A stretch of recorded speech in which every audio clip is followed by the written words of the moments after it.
Annette Funicello was more than simply a 1950s teen idol. In American television, she represented a golden generation. However, what caused a lady who once ignited Hollywood to live out her last years in agony and silence? You're about to view private images that are more than simply mementos. They are the most truthful accounts of a life that the general public was never really privy to. Everything will be exposed, from proud eyes to moments of total breakdown. To see why Annette could be the most depressing Disney character ever made, watch through to the very end. A lot of the TV personalities you look up to now achieve their fame by working tirelessly for years. However, at the age of 12, Annette Funicello's life and celebrity intersected. It was both a boon and a bane at a time when she was only attempting to get over her own shyness. As a shy, introverted youngster, Annette's parents encouraged her to pursue dancing and music classes in the hopes that they would boost her self-esteem. Annette performed as the Swan Queen in Swan Lake at a small ballet show in Burbank, California in 1955. There was no long-term strategy, no agency, and no publicity effort. However, Walt Disney, a very significant individual, was seated somewhere in the audience that day. He was looking for a new face for the Mickey Mouse Club, a television project he had high hopes for. Annette's life drastically changed after just one performance. Disney promptly recruited her to a 7-year deal at an amazing salary of $160 per week at the time, after approaching her parents. Even more amazing was the fact that Walt Disney himself personally selected Annette as the only Mouseketeer. No competitive callbacks, no crowded auditions. For a child who had not yet had the opportunity to mature, that trust was both an honor and an unseen burden. Annette had a straightforward job inside the Disney family: show up before the camera. Behind the scenes, however, she was still an adolescent developing her emotional intelligence. During that period, Annette fell in love for the first time with Lonnie Burr, another Mouseketeer. Like their childhood itself, the connection was naive, uncomfortable, and brittle. Annette would later remember the brief romance as her first kiss and her first introduction to the sensation of heartbreak. Annette's career at Disney soared in spite of this.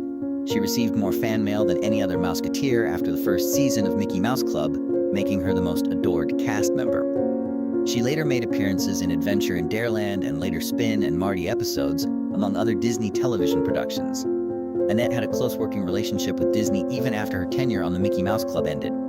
The spotlight she stepped into too early altered her life forever. But there are shadows in every spotlight.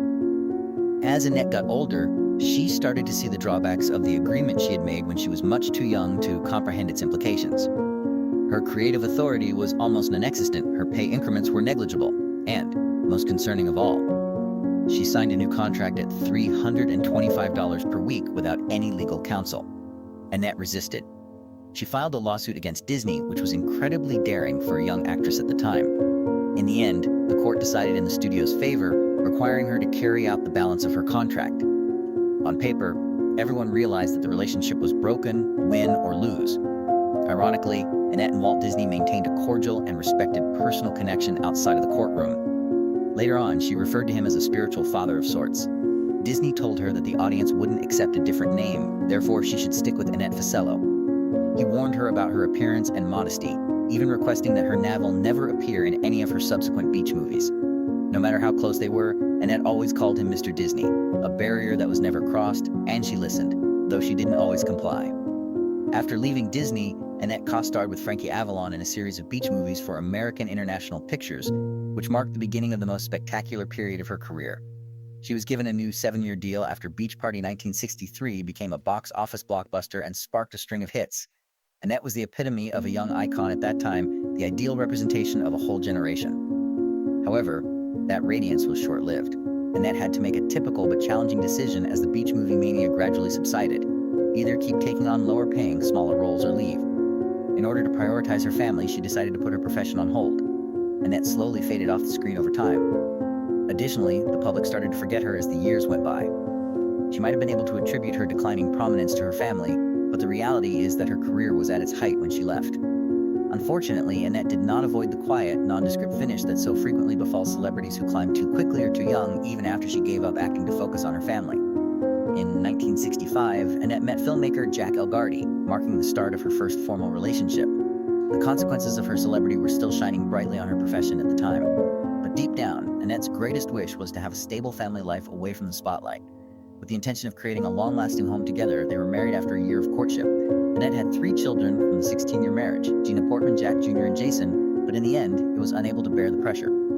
Annette claimed irreconcilable differences when she filed for divorce in 1981. She never publicly discussed the real causes of the split, nor did she decide to place blame or air concerns.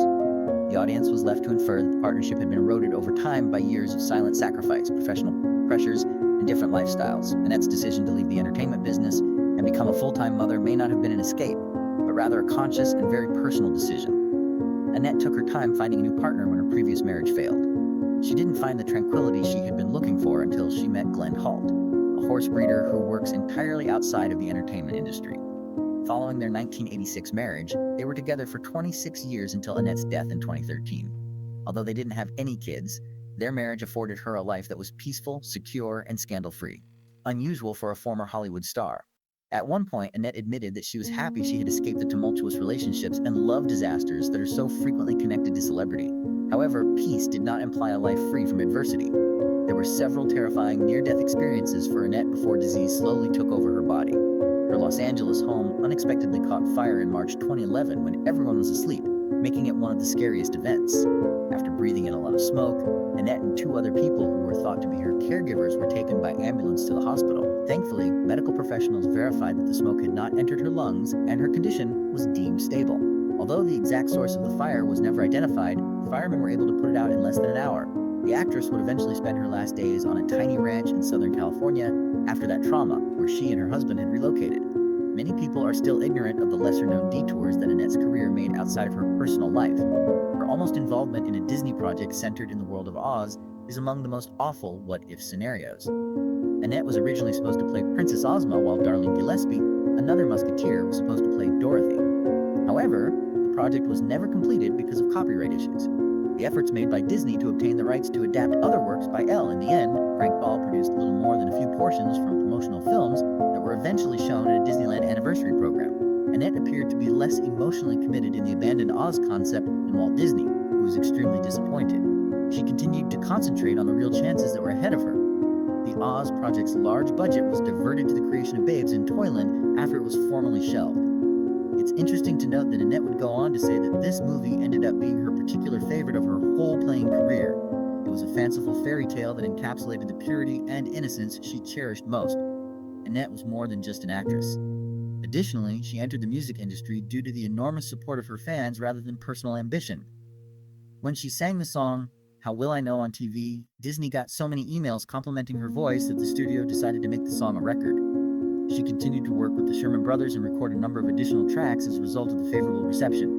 The most well-known was Tall Paul, which became the first rock and roll song by a female performer to reach the top 10 and peaked at number 7 on the charts in 1959. Nevertheless, Annette never saw music as a lifetime endeavor, but as a short diversion. She freely said that she never thought the music industry would consider her a major recording artist and that she had no intention of pursuing a long-term singing career. In another private interview, Annette disclosed that she genuinely detested recording, even if it garnered her a great deal of popularity. She claimed that the procedure caused her great discomfort. The way they were produced felt anything but natural for many of the recordings that are celebrated today, Annette noted. I would sing once, then sing along to myself again, and then they'd add all these echo chambers, she said. As a result, Annette quickly returned to music when her acting career slowed down. However, that return was not without its setbacks. She and Frankie Avalon reunited in 1989 for a nostalgia tour in which they intend to take listeners back to the upbeat tunes of the 1960s. Annette was still beaming on stage, exuding the charisma of a once-adored adolescent star. However, her body started to give off unsettling signs behind the scenes. The onset of the illness that would ultimately lead to her death was marked by slowed movements, increased weariness, and increasing muscle weakness. Annette's dating life was as full of surprising changes as her career. She had a strong belief in love and was always ready to let her heart up when feelings came up. Paul Anka was the man who won her heart when she was in the music industry. Slow-moving, discreet, and out of the spotlight was what Annette yearned for in a relationship. But Paul was not like that. Inspired by their youthful romance, he composed a love song. He was naturally romantic and unafraid of extravagant displays. Ironically, millions of people unknowingly learned of their relationship when the song became a huge hit. Annette made an effort to come to terms with this new reality, but the demands of society and her hectic schedule soon overcame her. At the tender age of 17, she stood on the precipice of a bright future, one that could be derailed by the slightest distraction. They both made an effort to demonstrate that their affections went beyond a brief adolescent romance. However, their common experiences were gradually undermined by recording sessions, touring schedules, and the harsh demands of the entertainment industry. Their love slowly waned due to a lack of time to foster it, rather than a lack of emotion. Many years later, Paul Anka acknowledged that Annette's beauty and talent weren't the only things that drew him to her. In a world full of temptation, he recalled her as a serene, moral woman with a unique sense of integrity. He regrets those very traits for the rest of his life, because he never had a happy ending with Annette.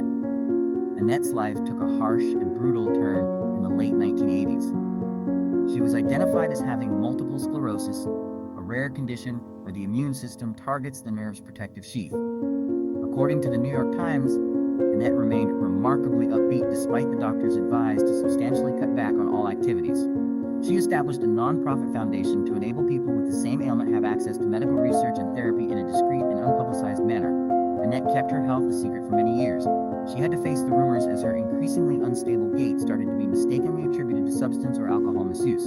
She made her illness public in 1992. It had gotten so bad by then that she needed a wheelchair. Annette's will to fight, however, never gave out. In an effort to identify better treatments, she worked closely with specialists and read as much as she could on multiple sclerosis. She also made sure to educate her kids about the illness, which helped them comprehend and lessen their anxiety about the changes they witnessed in their mother. Annette went through some of the most excruciating phases of the sickness as it progressed, occasionally